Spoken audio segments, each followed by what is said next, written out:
નમસ્કાર દર્શક મિત્રો, હું છું રૂપલ લુણીજીયા. સંપૂર્ણ ન્યૂઝમાં આપનું સ્વાગત છે. યાત્રાધામ અંબાજી પંથકમાં હવે વિધિવતનું ચોમાસું શરૂ થઈ ગયું છે અને આજે સતત બીજા દિવસે અંબાજી પંથકમાં ભારે વરસાદ વરસ્યો હતો. સવારથી ગરમીના ઉકળાટ બાદ બપોરના સુમારે વરસાદની શરૂઆત થવા પામી હતી. જોકે આ વરસાદને પગલે અંબાજીના હાઈવે માર્ગ પાણીમાં ગરકાવ થયા હતા, જેને લઈ રાહદારીઓ તેમજ વાહન ચાલકોને ભારે મુશ્કેલીનો સામનો કરવો પડ્યો હતો. જ્યારે અંબાજીના બજારોમાં પણ મોટી નદીઓ વહેતી હોય તેવા દ્રશ્યો જોવા મળ્યા હતા. ઘણા વેપારીઓની દુકાનમાં નીચેથી પાણી પસાર થયા હતા, તો અંબાજી ગ્રામ પંચાયત શોપિંગ સેન્ટરની દુકાનોમાં ઢીંચણ નહીં પણ કેડસમાં પાણી ભરાતા વેપારીઓને ભારે મુશ્કેલીનો સામનો કરવો પડ્યો હતો. ને મોબાઈલ, કપડાં, સ્ટેશનરી, ઝેરોક્સ જેવી અનેક દુકાનોમાં કેડસમાં પાણી ભરાઈ જતા મોટી માત્રામાં માલ સામાન પલળી જતા વેપારીઓને લાખો રૂપિયાનું નુકસાન થવા પામ્યું હતું.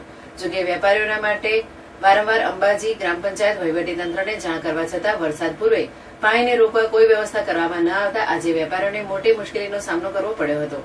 જે વેપારીઓ જાતે ડોલ ડબ્બાથી પાણી ઉલેચતા નજરે પડ્યા હતા, જ્યારે મોડી સાંજે અંબાજી ગ્રામ પંચાયતનું વેક્યુમ ટેન્કર આ શોપિંગ આગળ પહોંચીને દુકાનોમાંથી પાણી ખેંચવાની કામગીરી હાથ ધરી હતી. જોકે હમણાં સુધી 10 થી 12 ટેન્કરો જેટલું પાણી દુકાનોમાંથી ખેંચાયું હતું અને રાત સુધીમાં પણ તમામ દુકાનોનું પાણી ખેંચી કાઢવામાં આવશે તેમ મુકાદમ દશરથભાઈએ જણાવ્યું હતું. જોકે હજી ચોમાસાના વરસાદનો બીજો જ દિવસ છે ને આખું ચોમાસું બાકી છે, જેમાં ભારે વરસાદની પણ આગાહીઓ થતી રહે છે.